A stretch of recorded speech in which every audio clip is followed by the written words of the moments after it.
Hallelujah. The month of July is halfway over. We are back in the Horseshoe Lounge at Roosters. It's a fun, casual joint, and it's a fun, casual conversation with Justin Zwick. He's in the finest shape of his life. Oh, I'm hurting so bad. You doing all right? No. Oh, it's been a month. Okay. Is it your back? Oh, yeah. Oh. Yeah. Bobby Carpenter, fresh off the workout, feeling good. My back's doing all right. Back's all right. I'm jealous. You know, you take a good back for granted. I tell people complain about knees and hip. I go, my knees are pretty good. Like I've had some stuff done. I got some stem cells in them. Like QC did some stuff about 2 years ago, and it feels great again. I was like, the one thing, like the back, it's tricky, and you can do a lot for it, but when it's bad, like it's incapacitating. Oh, it'll knock you down. You can't move, you can't walk. Like at least if your knee hurts and you sit down, there's relief. Oh, yeah. But like sometimes with the back, like you sit down. He doesn't look comfortable over here. No, it's no better. There's been no comfortable anything for the last month. So there was times where like, I mean, I've been there where you got to roll to your stomach to like slither out of bed. Slide down to the floor. Yeah. Use the headboard to climb up, to stand there for about 10 seconds to get. It's rough. I think the best thing you can do for it is like get in a car for 6 hours. You gotta lock it into place. Sounds like a great choice. Yeah, that was a rough one coming home from Northern Michigan. I've got one of the lumbar things. Oh, dude, I had stuff pushing. I mean, it's terrible. So I know, sorry. guys. It's the worst. I haven't played golf in a month. Think about that. And this right in the middle of the Right in golf the middle season. of golf season, yes. Right, had to withdraw from the Marysville Marathon. I mean, Tiger Woods. I hated to do it. Like Tiger Woods over here. Yeah. I just can't swing. He didn't play in the coaches outing either. I know. Missed the two biggest events of summer. I know. The ones I wanted to be at the most. The best ones out there. And Nicole Cox is right here. She has no problems whatsoever. Well, she's healthy. None. Healthy as a horse. Guys, I wish I could say that. I'm getting older. Older. We have all the things. Yes. We have all the things. Just things start just changing. Yeah. And you're not in, like, you don't always feel great waking up in the morning. Well, you could not wake up in the morning, Nicole. Very so true. Remember, today Very is the optimistic show. Guys, this is my kind of show. Yeah, I know it is. You know, I love that. Hey, my dad, when they say my dad said, people start saying, it's good to see you. He said, better to be seen than viewed. Yep. I agree with that. I mean, what's the alternative? Let's co-sign on that. And it's better to be 1 week out from Big Ten Media Days. Than 2 weeks out? And 2 weeks out from the start of training camp. That's crazy. Since last week, we do have, Bob, I'm going to have to tell you, and I mentioned this to you on Friday. Say it, baby. This is the most excited I've ever been for Big Ten Media Days. Really? Ever. Really? Why? I'm on board. Because Jack Sawyer, Emeka Ibuka, and Denzel Burke are all going to tell the truth. Those guys are. They are truth tellers. They are true. I mean, Denzel will throw it out there, and like you said, Jack, you might need a sense. You might need to censor it. Get him. I want to counter. Last year, the challenge was thrown out. As I thought that Cade might flip a table. Cade Stover being asked about Michigan. I don't think Jack will do that. I just think that there might be 10 profane moments. I mean, we might have had to dump him on the radio when he was on. And like the first, he's like, my bad. I'm like, it's cool. That's why we got the 10 second delay. That's your one for the segment, by the way. Yes. Don't do it again. Lock it up. Or you're paying the fine.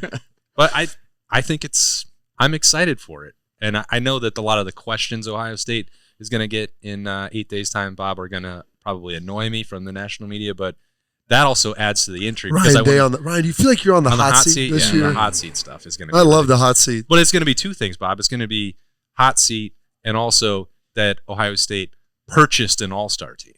And I'm going to try my best to straighten people out from that next week. They brought in a transfer quarterback, which a lot of teams do. They do. I mean, if you look at where they're at and kind of what happened, you brought in a guy to come in and compete for the quarterback position. You had a coach leave and another guy become available who's an elite free safety, who, by the way, or strong, safety, who also was in the running a year ago to come here before out of high school.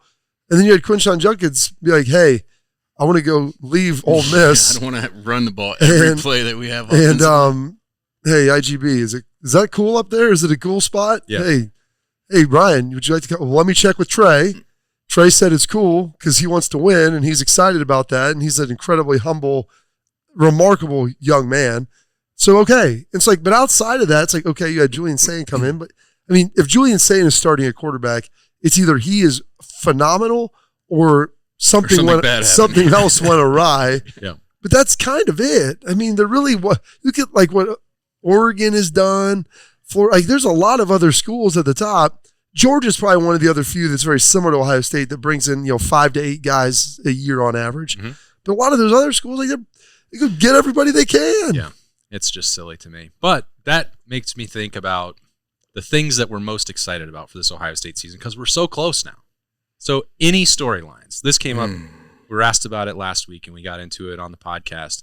And I think, number one for me, I'm most excited to see for Ohio State is Chip Kelly's influence this year, Bob. Going to be calling plays from the sideline. So, what's interesting about this, given the limitless coaches now that can provide both technical and tactical instruction, because Chip's going to be on the sideline. Now, he's been a head coach that's called plays before, and so he doesn't have to worry about the game management now. He can be just call plays. But most guys that like to call plays, especially offensive coordinators, they want to be up in the box. Yeah, you see the whole picture, you see everything. Yeah, I mean, how much Justin can sit there and be like, throw it to him, throw it to him, throw it to him. Like looking upstairs, it's on the field, it's real hard. Yeah. Seeing up top, like the 3-dimensional view of it from 30,000 feet is easy. And you remove the noise. And you're in a sterile environment. That's the other thing. Like down on the field, there's chaos. There's guys yelling. I mean, I was on the field for some of Urban's stuff with some of the process from getting call from box to Urban to on the field and some of the words that may have been used. And I don't know if you get a lot of food sent back here, Nicole. Probably not, because Roosters is great, and if you do, it's easy. But Urban maybe might not so politely send a couple back on plays, and then there was a utter panic, like we didn't have a backup. This is the one we're going with. This was it. That's what we're supposed to be doing. So maybe that's why they went with just run JT. All right, it's quarterback power. Okay, how about 17 quarterback power? Let's do that one. All right. But it'll be interesting to kind of see that, and but some people you get a feel for the game, you get a feel for the guys. But yeah, just the running element in it. Like Ryan, I was watching some plays, when he first got here as the coordinator, and then early on, just the passing concepts were so great. And they still are great, but just when they first came here, wow, because of what we had seen before. I feel like you'll see that with Chip Kelly in this offense. Like, okay, there's a formation we hadn't seen. There's a run and a motion and get to this. Like, people always say, I want to see scoring, offense, passing. I want to see creativity. As a defensive player, I enjoy watching a game and not being able to okay, they did that, now they're going to do this. I want to see, I like the mystery. Aaron Rodgers. You don't want to spam stretch into the boundary? No, 4 times? No, I don't need that. I want it to be a beautiful mystery. We used to call it, remember how much Tress loved the freaking short side speed option? Oh, yeah. Gosh, I don't know why. I'd sit there, 3rd and medium, red zone call. It had to be like a 90% hit rate. Won the Michigan game. It won us the game one time. And then for the next 3 years, we would be on the 12-yard line, 10, 8, out in the low red, 3rd and medium, speed op, 3x1 speed option in the boundary. I'm like, come on. I know it's coming, and I'm not even scouting us. I just watch the games. So that's part of it. Okay. I want creativity. Yeah. Creativity. It's always good. At least motion to it, for heaven's Something, sake. yeah. At least fancy it up a little bit with some motions. Nicole, what is a storyline that you are most excited for? Believe it or not, I agree with Bobby a lot. Oh, I like that. okay. I like that. I also like to watch the seniors and just their leadership and just how each game is their last game up for that one, and just to kind of watch them and see how they give it their all. And then also the younger guys coming up, who's going to start shining when we're watching these games. So I'm interested to see the leadership. I think you're onto something there, Nicole, because there's a lot of guys who came back with a specific purpose in mind. And subsequently, because there's a lot of pressure, there's a lot of opportunity. Pressure is a privilege, as we've learned. That's what I've been told. But just watching those guys here, how they handle things, because it's been fun watching them in the off season, with weight room and lifting. Those guys have leaned into the young guys to just the expectation of perfection. Let's go. I mean, if there's more there, let's go try to get it out, because they understand everything. And so the seniors managing the first couple games where, you should go out and dominate, making sure they do, leading into that Oregon game on the road. I'm excited to see with you how those guys are going to respond. And it's a large group, not just because so many came back, but even if we're talking about people who could have gone to Indianapolis next Tuesday, like Cody Simon could have been in that mix, JT Tuimoloau. He's been there before, so Ohio State doesn't generally take people twice. The whole D line is all. Yeah, 14. Tyleik Williams as well could have been in that mix. Travion Henderson could have been going here. Like there are G. Scott, so many options, so many seniors that stuck around and could be spokespeople for the program. How do you calculate that? Lathan Ransom. Really? I'm surprised. He's actually the one I'm most surprised that he's not there because he is begging for all those opportunities to go get thirsty. I don't not thirsty.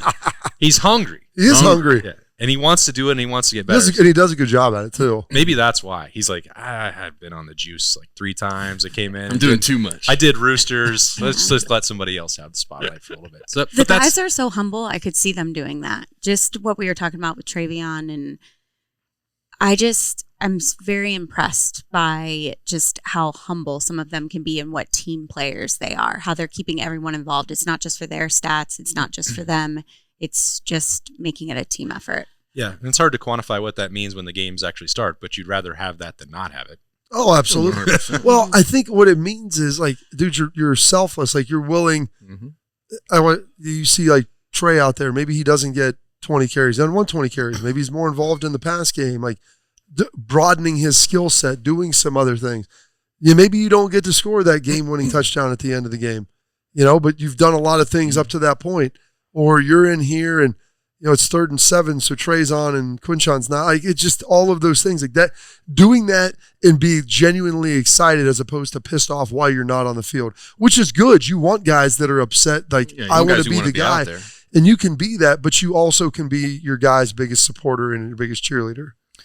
Jay-Z, what are you thinking? Golly Moses. Golly Moses. like most people, I'm excited about just what the offense is going to look like. I think, all off season, this defense is going to be the best defense in the country. We've been talking about it. You've been hearing about the guys come in and just how much better they're going to be. And I think we get a little bit of we're not really sure how the offense is going to be. We got this quarterback coming in, first-year guy. What's the offensive line going to look like? And I'm really hopeful and optimistic that a year of experience for those guys who played last year on the offensive line coming back. We have some experience there. We have some maybe veteran leadership there. I expect them, and I hope that they are going to get it together. Mm-hmm. And early in the season, we're going to feel better about and granted, we're going to be playing people that we should be doing good against, but that confidence and just getting that early on with the offensive line, the new quarterback, I'm excited about that. And I think it's going to be a great show. You guys talked about Chip and what he's going to bring to the table. I mean, we have a 6'5", 245-pound quarterback back there. He might be like 240. Well, he might be 240, 230. Regardless, that's a big old boy coming like downhill at you. 250. And I think Chip's going to use that to our advantage. Maybe not as much as we used to see with those quarterback powers. I don't want that, but I think you can mix that kind of stuff in and make the defense really have to worry about him. And I'm excited. I think it's going to be a great show that they come out and put on, early in the season, and it's just going to get better from there. On the first 3rd and 5 where you see a Q power and you pick it, like all of a sudden defensively, it's like, okay, we got to, like that impacts how your calls go. 100%. Rest of the game, right? You're thinking about that. We can never be light in the box at that point if you have a guy like that. So it limits what you're going to see. It clears the picture for the quarterback dramatically because you can't have guys overloading here and there. You want to play games? That's fine. We'll go here real quick and we'll wall down, kick out when you don't have an extra guy. So have fun trying to tackle Will running or whoever. Even them, like both of those guys, they're big runners. Like, and so that gives you that. Oh, wow. Oh, jeez. Everybody's excited. Everybody's excited. We'll get that out there for you. Bob said he was excited. I'm just so juiced. So juiced. I'm just so juiced right now. Kicking my feet under here, everything else. Good. Do you have something that you're particularly excited about for this season? My goodness. You can schlag it up. That's fine. That's Justin's talked about the run game, the leadership, like those things are really exciting. I mean, Mick changes up the lifting groups all the time. Sometimes it's offense and defense. Sometimes it's skill guys and like bigger guys. Sometimes it's like smattered about. But they always kind of have young guys and have their little pods, and it's kind of their pods together. And like listening and hearing the defensive guys talk about wanting to be the best defense, like not in the Kid Nation, like best defense historically of all time. And they say that, like, and Lathan said that he's like, with all due respect, I'm like, dude, if you don't want to be that, like you're in the wrong place. So I want that to be your goal. And you know what? If you have the best defense historically, like, dude, we gave up 7.6 points a game, and we averaged, 58 yards rushing, 196 yards in the air. Like, great. We allowed no touchdowns in the red zone, 1 touchdown, whatever it is, like just some crazy stuff. Awesome. Because it's really hard to beat a team when that's the case, because the offense is going to be good. Mm-hmm. So, like, that's what I'm excited to see the first time, and it feels like probably since Ryan's been here, where you have a heavy veteran defense where there's guys who understand it, they get it, they know it. And probably the group that's the lightest is the linebackers, but still you have Cody, who's a 5th year, played a lot last year. Sonny started last year, just not a linebacker. And then CJ Hicks, who played some and is going to be a 3rd-year guy. So it's not like you're playing young dudes. They're just a little bit maybe inexperienced relative to guys who have played 3 years at a lot of the other positions. Well, and I think too, guys, it's like key too that we do have these such a large group of veteran guys that then need to be mentors to these younger guys so we can keep this pattern going, as opposed to people kind of coming and going and no one's been here a long amount of time. So I think that's what's going to be interesting too to see. And it already seems like they're doing such a great job of doing that, of kind of training the younger guys who will hopefully keep passing that along so we can be the best team in the nation. Well, if you don't want to use the transfer portal exclusively to build your roster, you have to do that. And Ohio State recruits at one of the highest levels in the country and develops clearly guys to get to the NFL. So there's been there are positions here and there where it is lagged. I think Jay-Z brought up the offensive line, and you saw a dip there, both in the production and in the success as recruiters. So those go hand in hand, and you get that back. But it's another person there that I could have named who could have gone to Indianapolis next week with Donovan Jackson, who's sticking around for his senior year. You've got 2 tackles who have both started before, and Josh Fryer and Josh Simmons. And then there was somebody else that they used the portal to improve at center and solidify that interior part of the offensive line with Seth McLaughlin, and it wound up being another guy who started 25 games in the SEC. So I forgot about him on the transfer portal. I apologize. Yeah. So you'd have to assume like that all the pieces are there. We still don't know exactly what that means at right guard, Jay-Z, but if that's the weakest, most uncertain part of Ohio State's roster, a lot of places are going to trade places with Ohio State. Yeah, I think you just, to your point of, maybe the recruiting and maybe not having the guys there, almost like everybody looking in, and I was like, oh, they don't have an offensive line. They're not going to be able to do it. And to an extent, I kind of agree because of what we've seen, but I know how much a year of experience can do for somebody. Our young team in 2004, by the end of the year, going into the next, we're pretty dang good, but you wouldn't have said that the first 6 or 7 games of that year, it just takes time for young guys to get in, get that experience, and really start to feel comfortable out on the field, making calls, doing, seeing everything, and just being in those situations where they might have to, make a check or something along those lines. But that's what I mean. It's the culture. It's the culture, embracing the culture, and just really being a team. I think that year we have 4. Did we have 4 new starters? Was Rob and Nick were the only guys that really came back. So 3. It all, yeah. We had Tim Schaefer, who was a DN that started right tackle. And then Barton took over for him, but there was Doug and TJ. Doug and TJ. So they hadn't really played. Yeah, and so but by the end of the year, to this point, I vividly, one of my best positive memories in Ohio Stadium, most vivid, I would say, was watching those guys drive 99 yards off the end line. Yeah, Brandon Joe.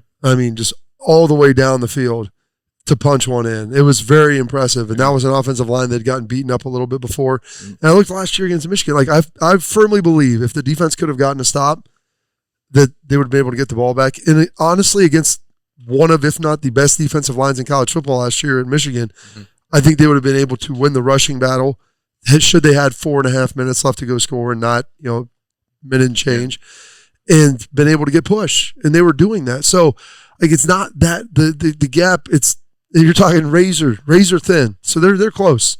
And to your point, Nicole, these guys, the leadership, and I've appreciated like leadership is not just what you do and how you, it's the legacy. Legacy is what you leave, how the room is when you were gone. And so I think those guys now have developed this to where when they leave, you pull this senior group out, they have trained the next group of leaders to be able to then train the young guys. And that is imperative, and that is how you build culture and maintain it. Because when you have that broken, it takes a year or two to get it back. And I think we might. I don't know if we were going through that. It just felt like we didn't. And it takes. When you have guys leave early, it's tough. We It's had a really lot hard. of changeover, which was no one's fault. It's just we needed to get that consistency of these guys and Jack staying back to play another year. The impact he's gonna. I just can already see it in him going to Big Ten. I just think it's going to be so great for the program as a whole, which is nice because it's benefiting Jack, but it's also just benefiting the whole program, him being there another year to be a leader for everyone. It's going to benefit everybody there who is getting great quotes from Jack Sawyer, Emeka Egbuka, and Denzel Burke, because that part is a lot more exciting than some other Big Ten media days that I've been to. But we'll still have a chance to preview that a week from now. Scott will be back in Roosters. Maybe there'll be some more food out here in front of us than what we have right now. But if you come in on a Tuesday Fried pickles. for Appetizer Thursday, Let me triple check. Jay-Z's they're fried pickles. Firm said it's Firm fried. said it's fried pickles. And Jay-Z is fired up for it. I'm fired up. Love me. I love It's the only kind of pickles. pickle I like. It's fried. I really enjoy Really? the fried pickles here. I love They're fried very pickles. tasty. I eat them straight up raw dog too. I don't even need any sauce. No, you don't No need anything. sauce. I does, love dip. Yeah. I love sauce. Yeah, you got to have Sauce is It great, definitely but I'm going to helps, eat the but, raw. I'm yeah, going to eat good the with pickle. taking- yeah. They're delicious. They are. They're not raw pickles though, because they're already fried. So you have seasoning on it. It's Yeah. been Well, been in just no dip. the oil back. We there. raw dog it with no dip. Okay. Fair enough. I accept your terms. Yeah. Anything else that we need to be aware of at Roosters, Nicole? So, guys, the hold Buckeye Roosters Buckeye giveaway is Oh. coming up. Ooh. We What? can't give details bowl- yet. wait, What? Let's No go. bowl. You missed We've a word in got- there. No. Yep. We've got a ton of different prizes. So with the bowl games changing this year, Uh-huh. You're going to take them to every game. no, that would not be Easy, it. But Bobby. we All the bowl have, games, you guys get to pick and choose. No. we have 12 awesome prizes. So one is a trip to the Oregon game. Mm. And then we do have two Whoa, so- trips. Well, that's going to have to be play We're on- going to be way starting early. early. Yes. Yes. So we're doing 3 separate drawings. Oh. Yeah. Whoa. Mhm. And just because to like freshen it up, and we just couldn't do the bowl games with Yeah. it. It's because when would you want to go? When is it? Where are you play? And there's Nicole was getting anxiety with all the worry of the I uncertainty. mean, Yeah. yes. It's not like you wanna play your give season, great- you get to go to a bowl game now. It's, Yeah. well, you might have 3 or 4, you know. So we're giving unique experiences. Some involve the coaches' shows, the radio shows, having lunch basically with the coach as they record the show, and a few other things too. Wow. A trip to the Ooh. Oregon But game. the first drawing includes a trip to the Oregon game. Just make sure they don't start those wildfires again this year. I Yeah. missed the last trip. Can't have that happen. Yeah. And you got to have to get those entries in early because last year there were 79 million. There were not It took a 79 long time million. to There were count. not. And So you make no definitely have a good mistake, chance of winning. Vote early, vote often. Nicole throws some of the Vote ballots in every the day. trash. That is not the case. But Are you from vote Philly, every New day. York, Nicole? No, just vote every day because every day, like it's that many more registrations that you have with your name on them, so you can vote once That's a day. all I'm saying. Yep, I think that's great. 79 million entries. I counted them all by hand last year. Okay, that's not true, but okay. Okay. Nicole, the Roosters bowl trip giveaway was a global phenomenon. We did love it. Yes. It was so Second much fun. only to the Eras Tour. Okay, and I feel very honored to be compared to that. So for the company, She feels that's honored to be amazing. compared to you as well. Yeah, she Now does. that's incredible. Just right I love behind that. Taylor Swift and ahead of Beyonce. me so Congratulations happy. to Roosters on How the about Thanks, that? guys. Much Thanks better for than that. J-Lo. What a Monday. Yeah. I love optimistic. I know. It's Optimistic Monday.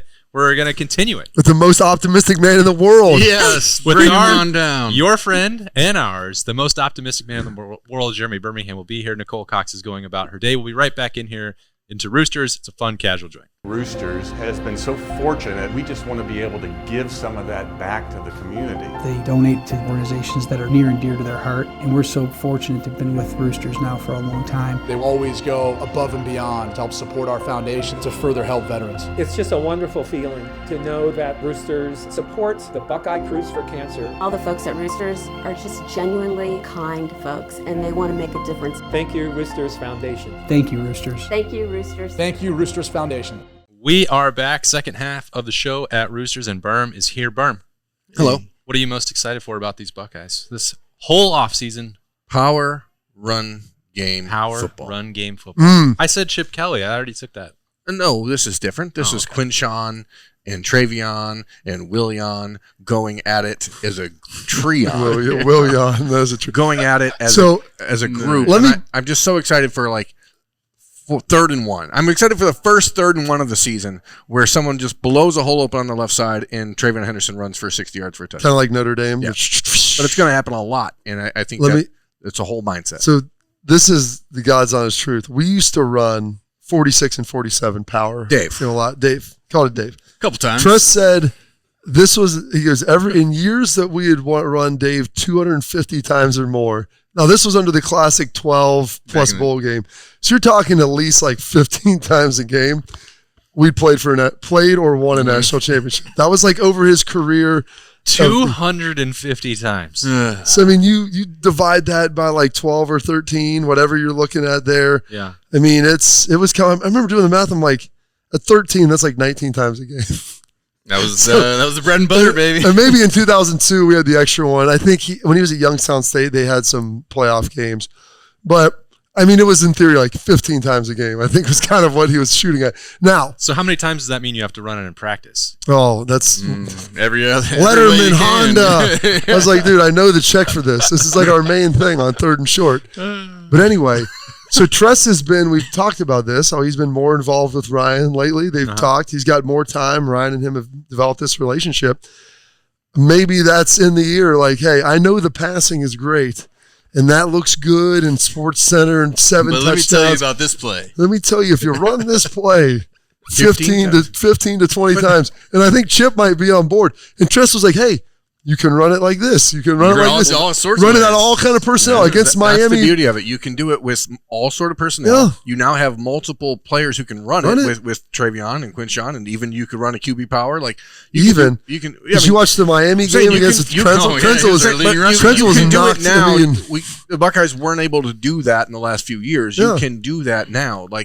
That is what I'm excited for. A return to not 3 yards in a cloud of dust, but to 6 yards, and we're going to run it up that's what I'm looking for. Multiplicity on defense is something I'm hoping for. Multiple. I love it. Am I looking forward to it? I'm not going to say that. Michael Keaton's everywhere. Yeah. I wish that was the case. He's just charming. But I'm not looking forward to that. So let me curb the conversation. What's my biggest hope? What's my biggest hope for this season? He is spun out from the optimism already into skepticism. Hope is optimistic. I'm hoping for it. Not a strategy. It's not a strategy. It's a hope. Okay. It's a hope. It's a Star Wars. I don't get to make these decisions, obviously. What's your hope then? I want 3-man fronts on He wants to defense. see the jack. I want to see the jack. I want to see the jack in usage. I want to see C.J. Hicks or Arvell Reese or Mitchell Melton or So you want to start Jack off right there, game 1. I'm not saying right at the start, but after a little bit of a build up to it, maybe a little lubrication. I'm not sure I'd go there, Bob. I'm just saying lather it up. I'm just saying spit on that. What you said earlier is important, which is I don't want to always know what's coming. Yes. Right? So when you're talking about the defense at Ohio State, it is the one issue, and you're talking about the Michigan game and how you just get one stop. Maybe if you do something a little bit different in one of those series, maybe you get off the field on 3rd down. It's just instead of just putting the same 4 guys out there who are getting run over. You complained that you said you wanted more of the same guys out there. They were rotating too much. I want those players out there, but I don't want the same. That's me. I don't want the same. Just I was right about that. 4 down formation. 4 down. Let's just run straight ahead at them. Let's just shoot. My thing is, it comes down to player asset utilization. You have a couple guys. I think Mitchell Melton being one, like a C.J. Hicks, maybe another, depending on how they start deploying some of this. That you can do that 3 down and utilize the jack, and then you're utilizing that guy also in his best version of what he could probably do. But you also don't have to take JT Tuimoloau off the field in that situation, or Jack Sawyer. You can move them, put them together on the line, and watch what happens. Because you have versatility with someone like Tyleik Williams, who's quick enough to play maybe on the outside in a 3-4. You can do weird things, man. It's totally okay, right? Things totally okay. Things get weird. You can do weird things with your defense when this is you. So you can do weird things with your D, is what you're saying? You have tried for so long to get your personnel ready for this, to have this flexibility with your personnel, and now you do. and you have everything in front of you to win a prepare national- the unit. Yes, you have everything in front of you to just go get it. You have a national championship is laid out for you. And now if you are not willing to get a little bit creative every once in a while, then you don't deserve it. Don't disagree with you, Berm. Do you think? Well, that's the end of the show. Do you think? But do you think we'll actually see that, Bob? I believe. Do we need that? Well, I think. Could you win without doing that? Yes. Yes. Could you dominate? If you have that, does it make it harder on the offense? Like looking at it, yes. So then, and it also gives some of your players maybe more of a defined role. Like just be really good at this. We're going to get you 10 plays a game at this. We'll rotate you with some other stuff. But when we go to this, and it depends, certain games you use it more than others. And it just depends on the situation. And if it's effective, you keep. Hey, I've never been a fan. I forget who it was. Someone, they're like, if a play works, people go away from it and then they stop it. Like, don't let them off the hook. Yeah. Make them make some changes until you are forced to stop whatever it is. Like running Dave 20 times in the game. 100%. We're going to force them, and then we'll throw the ball after they adjust. But yeah, maybe. No, then we'll run it another way. We'll run the quarterback. Exactly. But Jay-Z doesn't remember that part. No. But they, but that's, I Ted believe. Ginn lined up at tight end on 3rd and 1 against Michigan in 2000. It was like a tight touchdown all the way. And that's, you know why? Because they had run Dave 250 they knew times. Beanie was going downhill, so we're going to fake it and let the That was honestly, when I watched it, I was like, they're running to the line, and I'm like trying to figure out, like as a defender, I'm like trying to figure out what's going on, like evaluate the formation. And then there's like, boom, quick snap, fake to be. I'm like, oh my, this is, who's this guy? Stressed drunk over there? It's 4th and 1, 50-yard line, shot call. And dude, I mean, I could have thrown it to him. Yeah. You know, I mean, it wasn't even a great ball. It was kind of underthrown. But, you know, when you do that stuff and you set people up and they expect certain things, then all of a sudden it's like, bam, then it's a little different. So when you talk about that diversification of the run game, Jay-Z, I thought last week was the most open that Ryan Day has been. Now, this interview with Joel Klatt was recorded, I think, 6 or 7 weeks ago. But that was the most in-depth I think he's been about Chip Kelly influencing the run game and bringing new things to it. And I think we've joked about some of the plays that we all saw coming over the last couple of years, but I think that's why I bring up Chip Kelly and like Berm talks about the power running game, because I really feel like we're going to see something different. I think he dresses it up differently, right? I mean, that's what it is. Talk about the motions, about the formations or the personnel. Like you just talk about Ted being on the line on that play. Like that's a different look for a defense. Well, what's this little guy doing here? What are they going to do? I think that is more the kind of thing that Chip will use his experience and his play. Not a diagram, but just how he likes to just keep the defense on their toes. Hey, we're going to run the same play, but we're going to do it in a whole strategery. There you go. Yeah, that's the word. But I think that's where he's going to come and use the excitement of just doing different things, different looks, having different players in there, keeping the defense on their toes. So they're always saying, "Why is he lined up here? And then boom, the ball snapped, and you're going on it." So I think that's more where Chip's going to bring it out. I think you reinvent the running game. There's only so many different ways you can block certain things. Right. But like rolling just out the T formation in the first play of the sprint. Exactly. It's just that sort of thing. Or the 2 quarterbacks on the field at the same time. Do some things. Yeah. So I love, like, I hated playing against it, but there would be teams that you would play against mostly when we were in the NFL, and the coach would come in and be like, all right, we normally have like a formation breakdown, personnel. He's like, all that crap's useless this week. We're going to try to give you just some rules that when they're in like these things, this is kind of what they expect to come, as opposed, because they run so much and they're going to get to it in ways like once we're in the game, then we have to figure out what they're doing because they'll have a package and a plan for that game. But there's just so much to this game. They can't even cover all because it's just different ways to get there. They have 14 snaps of 13 personnel that they ran all in one game, 2 weeks ago. They haven't run it before. They haven't run it after. We're just going to show it to you. If they go to it, this is kind of what it is. And they're going to run some of the similar stuff, but these are their motions out of it. And then there's this personnel group and that. And if they go to this formation, then you have some iterations off of it. But when you like work through that and utilize the fact that, hey, you got a couple good tight ends. You got some options there. You've got a bunch of good receivers, a bunch of good running backs. Like utilizing the talent makes it first of all, it gives guys purpose on offense or on that side of the ball, just the same as it does defense. And then the other piece, it makes it really hard for the opposition to get a beat on it. And I know that we have not seen a lot of diversity in the Ohio State offense or defense in the last 10 years, but I bring it up for this season specifically because of the changing of college football, and you're going to a longer season. That's number one. But if you look at this roster, am I wrong in thinking it is the most versatile roster Ohio State's had in decades? I mean, you can be a power run team if you want to. You can be a spread up 4 or 5 wide out team if you want to. You can go 3-4 on defense. You can go 4-3. You can go 4-2-5. You can do anything you really want. On this defense and this offense. I think that this is the most, like, I'm not going to say the most talented because 2015 it exists and 1998 exists and the 2006 team you guys existed, but this versatility, the ability to do whatever they want, and having a defensive coordinator and an offensive coordinator who are both known for being pretty diverse, that should set up a season where the Buckeyes are not afraid to experiment. Well, don't ever be afraid to experiment, Berm. You've taught me talking that. about your back. Yeah.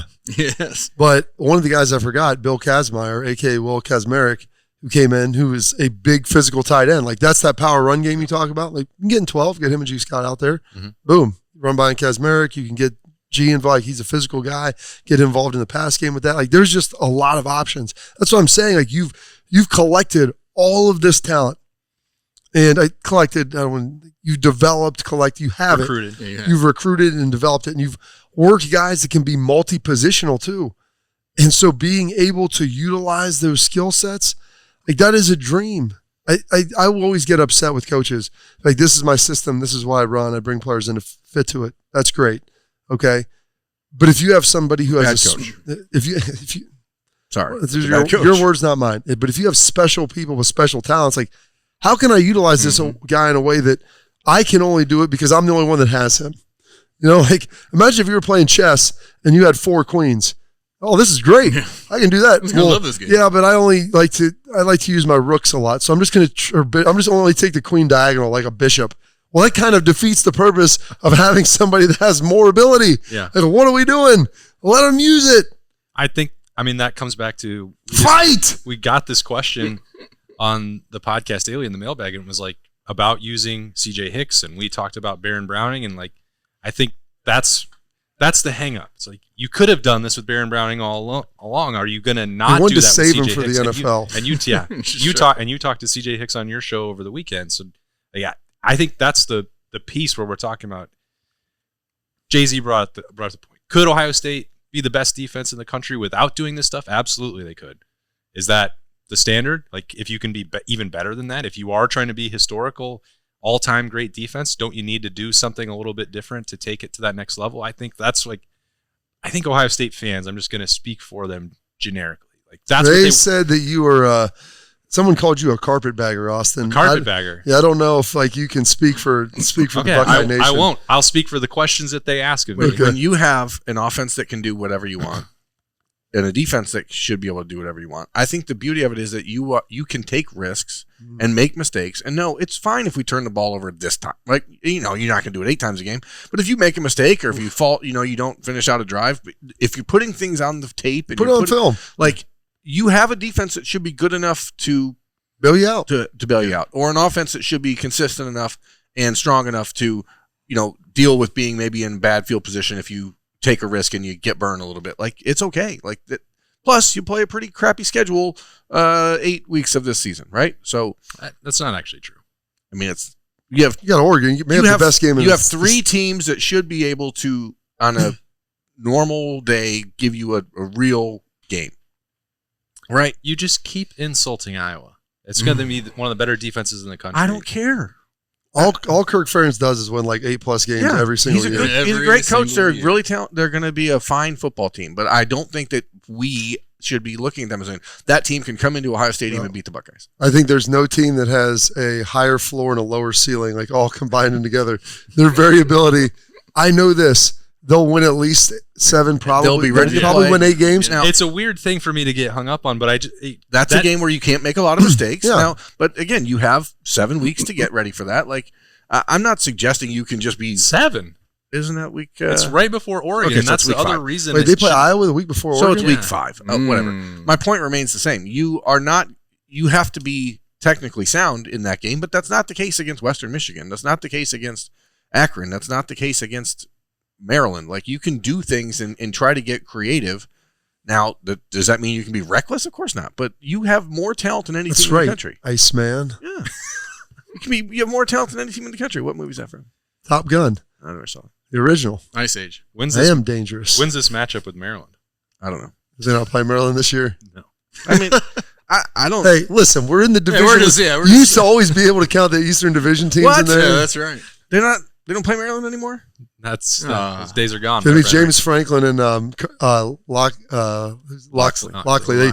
They conspire together. Get these guys off our schedule. Get it. Please help us They were out. tired of hearing Austin Ward complain about They it. do play Rutgers, if I'm not mistaken. Yeah, I'd rather play Maryland than Rutgers. Oh yeah, because here's the thing about Rutgers and Iowa: you have to beat them. Yeah, they're not going to make mistakes. Maryland has the ability to beat you, but they most likely will just give it to you. And Shiano is not. Like, I mean, really. Shiano is not afraid to take risks. Yeah. He's No, not yeah, afraid to drive with the blinders on. You know what I mean? Drive with the blinder. Hey, listen, I like that. I'm going to tell you this: Rutgers beat Miami last year I recall. handily. handily. Like it got close. Miami even took the lead in the third quarter. I'm watching this like, oh, they blew it. They're not, and they stormed back. They blocked the stinking punt. I mean, That's how they got it done. Rutgers was this close to beating Ohio State last year. I know. So, like, yeah. But listen, if you would have told Ray Lewis in 1996 that Rutgers was going to beat Miami, he would have murdered you. he after he murdered he that would other have guy. had someone else. He may have murder already- you. After he murdered that other guy, he would have kept the same suit on, blood contamination, and no one would have known. He would But Only one suit to get rid of. he would have known how to make that happen. for But sure. I mean, there are teams you have to beat. Like Iowa, you have to beat them. But I look back, like defensively, Mark D'Antoni, we've been in a very specific system under him.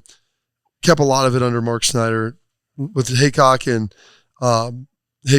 Fickle. Like we kind of started morphing it, and they looked at this my senior year in 05, and it's like, hey, we're really good at this. We've got some deficiencies here. How do we get like more of these good players on the field? And we played basically like 3 safeties because we were playing Tyler Everett at our field corner because he was a physical dude. He could tackle. Didn't want to lock him up one-on-one. Then we played more nickel because we get Dante in there. We brought Malcolm Jenkins in to play boundary corner. And they flipped and then they pushed Tyler back. And so that kind of gave us the ability to kind of get on the field. But in doing that, I slid up. We played kind of a 3-3, 4-2 stand-up and just some different things. And they're like, hey, we're just going to – this is the best we have. We can rotate with this and figure these things out. Like this will give us the best chance to win. And I was probably more resistant to it at first because Fick wasn't as good a salesman then as he needed to be. he was learning that part. And they tried to do it the year before, and they probably should have leaned in on it. And like, it was tough, but like that, it took a while to get there. But I look at it now, it's like that was the best solution that we had. And then we were playing nickel basically to just about everything by the end of the season. But that was our best group of guys of the way to do it. And I look at this team like they could line up there and get their normal 11 out, or you could use these other 4 or 5 guys that you have and try to package them and get them out there in these areas to, number one, take heat off of the guys who are playing a lot because they're going to have to play 16 games or whatever. And then also gives those other guys purpose. And there's no point in having depth if you don't use it. Not in its best way. It's true. Burn, what personnel grouping will you be using when Ohio State's fired up on the EA Sports machine later on Monday for you? I'm running wing T. Wing T? Yeah, I'm going at Power running. All in, huh? How is the game? I don't know. Is it not out comes yet? out at 4:00. If you paid Oh, I guess I've been $100, seeing- if you pay $100, you get it today. If you pay just the normal $59.99, you get it on Friday. It's available today at 4:00. If you paid I $100, feel like I saw LeBron playing it already. Well, I'm not LeBron James. Oh. Fair enough. Did not get asked to play it early. Fair enough. But you're ready. I'm ready. is there anything else It's Berm, downloaded that and you ready to go. are looking forward to, or that you're surprised about? When do we have that big tackle commitment that's supposed to happen? David Sanders makes his decision on August 17th. So you got about a month. So a lot of waiting to do still. Okay. Tom Petty said that's the hardest part. That is the hardest part. Faux show. Like you would like to have this over 5 weeks ago, but it's How not. do you feel about that one, Berm? Still feel like it's Ohio State and Tennessee, and it could go either way. But I think he's going to pick Ohio State. I think he wants to pick Ohio State. We'll see. Austin, have you talked to your folks at Tennessee, your friends down there? Yeah, what are they saying? They don't think that they're going to get David Sanders. Really? Yeah. So we'll see. The people at Clemson told me they were going to get him. Well, they're wrong. So recruiting though is in a kind of, it's going to be a very weird time right now. I mean, there's really not much on the table. There's Jarquez Carter, a defensive tackle from Newberry, Florida, who will make his announcement on Thursday. That's probably Ohio State or Miami. We'll see. Ohio State obviously landed 2 commitments from defensive tackles in the last 3 weeks, so they're still chasing Malik Autry, the Auburn committed defensive tackle. So will they take a fourth? Would they take a third now? Said we need the beef, but he's another 3-tech, very similar to Roy and Trajan Odom that they just landed commitments from. But I was told they will say yes if he picks the Buckeyes. So. I don't know any team that said I wish we didn't have as many good D linemen. Right. So he's a guy that no more Southern defensive tackles. He's kind of underrated a little bit. He's kind of undervalued, but he at the Rivals 5-Star Challenge, he won like the strongest guy, like most bench press reps. Like he's quick. He's 6'2", 275 type. Michael Hall. Yeah, action? so he's not a guy that can move into a 1-tech spot at all. And then like you have a wide receiver, Phillip Bell from California, who will make a decision at the end of August. David Sanders, August 17th. And then you just sort of that's basically it. You're waiting to see if there's a Messiah Delhomme, a safety from Virginia, who will decide at the end of August. And then if they go anywhere beyond that, it's going to be in-season evaluations and going back to take another gander at the board as they've had it. But right now with 23 commitments, if I'm not going to suggest they're going to get all 4 of those guys, but I mean I think they could get 3 of those 4 pretty safely. So now you're talking 26, 27. This class could stretch to 29 or 30 if they really push. That's what you've always wanted. That's what I've always dreamt for. One of the other things, I want you to ask the coaches this at the next week. Okay. I know we have one more. Uh-huh. Since Chip Kelly's going to be on the sidelines, I was like, I wonder who's going to be in the box. I wonder how many actual coaches. I know Jim Knowles will be up with there. With the new rules? He likes to stay up there. And a lot of coordinators, play callers will. But, I mean, just as far as that, with guys being able to provide both technical and tactical instruction, if more just the analyst, quality control guys are going to be box guys now. I bet they still have a limit on the number of headsets that people are allowed to be on during a game, right? I mean, it's not like you're going to open that wide up. You're not going to open that up wide open. You know what I mean? I guess that is true, but I mean, you could, so you may have more guys on the field, but you could rotate guys through headsets and different things. I don't know how that would work, but I think you would want as many position coaches down there as possible. Yeah. Okay, I promise you. You want Jimmy Tats on the sideline for sure. I will ask Ryan Day that next Tuesday, and here's what he will say. We're still working through all that. Yeah, it's a good question. We got a lot of different options. We'll decide as we get closer to the game. We're just trying to see how all this works. We've kicked around all the different options, but we haven't made any definitive decisions about it. Is there anybody actively lobbying Ryan to get on the field? That's some great. That's the great follow-up. I'm going to take 15 minutes out of that hour to talk about where the coaches are going to be. That's also why we need local media days and not national media days, because that stuff is actually important to Ohio State. That's far more important than other nonsense that's going to be asked. I know, and that's why. I was embracing Big Ten Media Days and being excited, and then at the end you brought me back down, and I realized I thought this was an optimistic show. I can't actually do the things that I was positive burn. So hopeful. Well, it's a unity show. It's a unifier. Stay positive.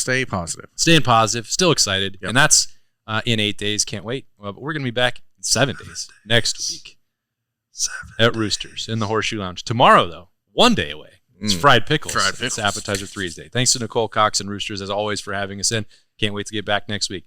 Jay-Z, Bob, Berm, I'm Austin. Talk to you next week.